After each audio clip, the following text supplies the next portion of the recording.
স্থানীয় সরকারের ক্ষমতায়নের ব্যাপারে আমাদের আসলে আরও বেশি আহ, মানে সন্দিহান করছে যে আসলে বর্তমান সরকার কতটুকু স্থানীয় সরকারের ক্ষমতায়ন করতে চায়। একটা তো আমরা দেখেছি যে বিভিন্ন জায়গায় প্রশাসক নিয়োগ করার ব্যাপারে, এবং গতকালও বোধহয় পরশুদিন স্থানীয় সরকার মন্ত্রী বলেছেন যে 1 বছরের মধ্যে ইলেকশন হবে। বাট এটা আসলে কবে হবে কি হবে সেটা কিন্তু এখনো পরিষ্কার হয়নি। আমি ব্যক্তিগতভাবে মনে করি আসলে অন্তর্বর্তীকালীন সরকারের উচিত ছিল আগে স্থানীয় সরকার নির্বাচন করা। আহ, তাহলে দুইটা ব্যাপার হতো, একটা হচ্ছে যে আমাদের নির্বাচন কমিশনের সক্ষমতাও, এবং মানে এত বড় একটা নির্বাচন যেটা নিয়ে কিছু কিছু জায়গাতে প্রশ্ন উঠছে, এটা তো অস্বীকার করার উপায় নেই। তো সেই জায়গাটাতে যে চ্যালেঞ্জগুলো ছিল সেগুলো কিন্তু স্থানীয় সরকার নির্বাচন যদি আমরা আগে করতাম, সে ফর এক্সাম্পল 2025-এর হয়তো শেষের দিকে করতাম, বা অক্টোবর নভেম্বর দিয়ে করলাম, তারপরে 3-4 মাস পরে হয়তো জাতীয় সরকার সংসদ নির্বাচন হতো, সেটা কিন্তু হলে সব দিক থেকে ভালো হতো। দুটো ব্যাপার হতো, একটা হচ্ছে নির্বাচনের ব্যাপারটাও এক ধরনের আহ, আহ, সক্ষমতা তৈরি হতো, এবং অ্যাট দ্য সেম টাইম আমরা কিন্তু কিছু স্থানীয় সরকার প্রতিনিধি কিন্তু পেয়ে যেতাম। এখন আসলে আদৌ নির্বাচন কবে হবে, হয়তো সিটি কর্পোরেশনের কিছু নির্বাচন হয়তো এই বছরে হবে, কিন্তু উপজেলা পরিষদ নির্বাচন বা ইউনিয়ন পরিষদ নির্বাচন আদৌ হবে কবে হবে, এবং মানে আদৌ হবে কিনা সেটার ব্যাপারেও কিন্তু এখন প্রশ্ন উঠছে। এবং প্রশ্ন ওঠাটা খুবই স্বাভাবিক, কারণ আমরা দেখেছি যে কিছু সিদ্ধান্ত অলরেডি নেওয়া হয়েছে, যে অফিস দেওয়া হচ্ছে উপজেলা পরিষদে এমপিদের।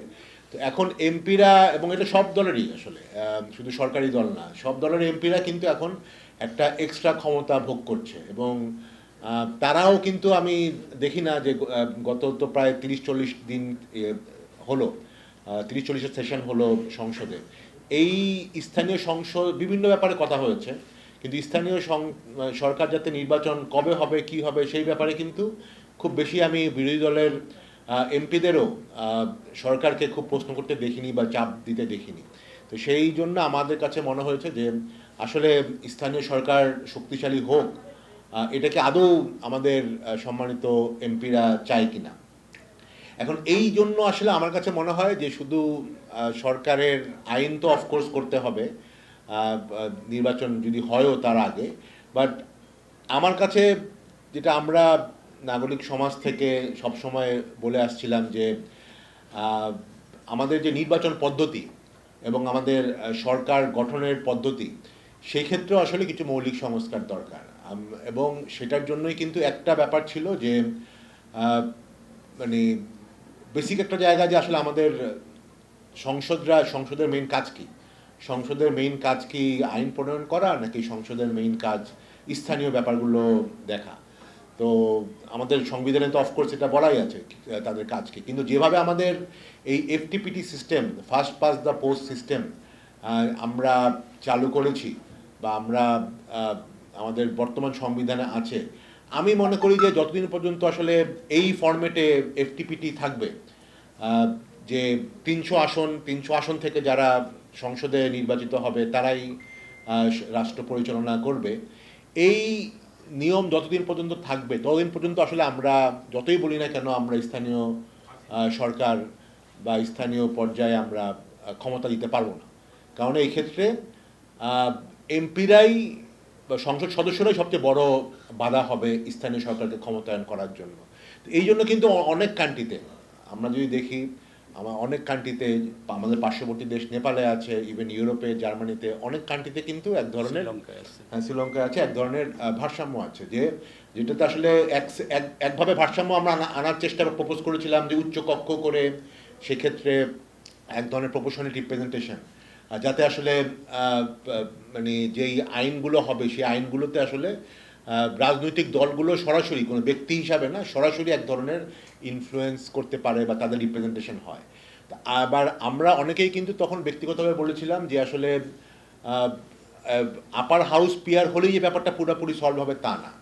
আবার আরেক দিকে এক্সট্রিম একটা প্রপোজাল ছিল যে আমাদের লোয়ার হাউস সেটাও যাতে পুরাপুরি পিয়ার হয়। বাট অনেকে হয়তো বলেছে যে এইটা বাংলাদেশের প্রেক্ষাপটে এই এই সিস্টেমে যাওয়াটা একটু হয়তো সোশ্যালি এবং পলিটিক্যালি কতটুকু অ্যাকসেপ্টেবল হবে, কিন্তু আমাদের তো আসলে মানে নতুন কিছু যদি আমরা না করি, আমরা যখন প্রেসিডেন্সিয়াল পদ্ধতি থেকে পার্লামেন্টারি পদ্ধতি করলাম, সেটা এক ধরনের বড় ধরনের পরিবর্তন ছিল। তো একটা যেটা হতে পারে, যেটা নিয়ে আসলে আমার ধারণা এখন থেকে আলোচনা হওয়া উচিত, যে পুরোপুরি লোয়ার হাউস পুরোপুরি যদি আমরা পিআর নাও করি, অ্যাটলিস্ট পার্শিয়াল পিআর করা যায় কিনা, যে যেটা অনেক কান্ট্রিতেই আছে। তো সেই জায়গাটা যদি হয়, তখন হয়তো এই আইন প্রণয়নে সংসদ সদস্যদের ভূমিকা, সেটার ব্যাপারে আসলে তারা তখন মাঝমোট সেই ব্যাপারেই করতো। কারণ এখন আসলে দেখেন, একটা রাজনৈতিক দল কাকে এমপি নমিনেট করবে, সেই লোকটাকে নমিনেট করে যে আসলে লোকালি খুব ক্ষমতাবান, তাই না? কারণ লোকালি জিতে আসতে পারে। এখন লোকালি যে জিতে আসবে, সে যখন এমপি হবে, তো সে তো আসলে লোকাল ব্যাপারটাকেই গুরুত্ব দিবে। সে যদি এমপি হলো, আবার কোনো লোকাল কোনো ক্ষমতা থাকলো না, তাহলে নেক্সট টাইম সে নির্বাচন কীভাবে হবে?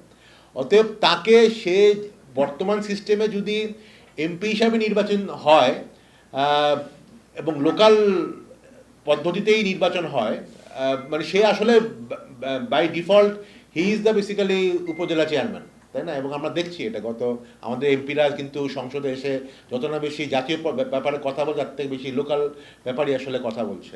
তো আমার কাছে মনে হয় যে এই সিস্টেম থাকলে, এই এফটিপিটি সিস্টেম যতদিন পর্যন্ত আছে পুরোপুরি, ততদিন পর্যন্ত আমরা আসলে এই এই যে সমস্যাটা, যে স্থানীয় সরকারের ক্ষমতায়নের ব্যাপারটা আমরা আসলে সলভ করতে পারবো না।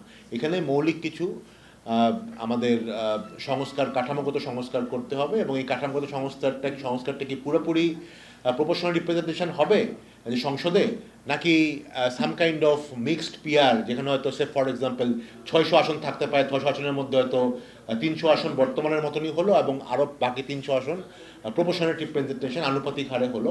তখন দেখা যাবে যে আসলে এই সাংসদদের আইন প্রণয়নের ব্যাপারটাই আসলে, রোলটাই আসলে মুখ্য হবে। তো এবং আস্তে আস্তে গ্র্যাজুয়ালি হয়তো আমরা স্থানীয় সরকারকে আরও বেশি ক্ষমতায়ন করে ফুল পিআরের দিকে কোনো এক সময় আমরা যেতে পারবো। তো আমার কাছে মনে হয় যে এইসব এই স্থানীয় সরকার বিষয়ে আলোচনার মধ্যে আমাদের এই বেসিক, আমাদের সাংবিধানিক যে কাঠামোগত সংস্কার এবং মানে যেই এফটিপিটি সিস্টেম, সেই ব্যাপারটা নিয়েও আসলে আলোচনা হওয়া দরকার। আমি বদরুল ভাইকে বা যারা এখানে আছেন এক্সপার্ট, আমি স্থানীয় সরকার এক্সপার্ট না, তাদেরকেও আসলে আস্তে আস্তে এই যে ব্যাপারটাতেও আসলে যাতে আরও বেশি মনোযোগ দেওয়া হয় বা আরও বেশি এটা নিয়ে আলোচনা করা হয়, সেই ব্যাপারে আমি অনুরোধ করছি। তো আমি আপাতত আমার কথা এই বলেই শেষ করছি।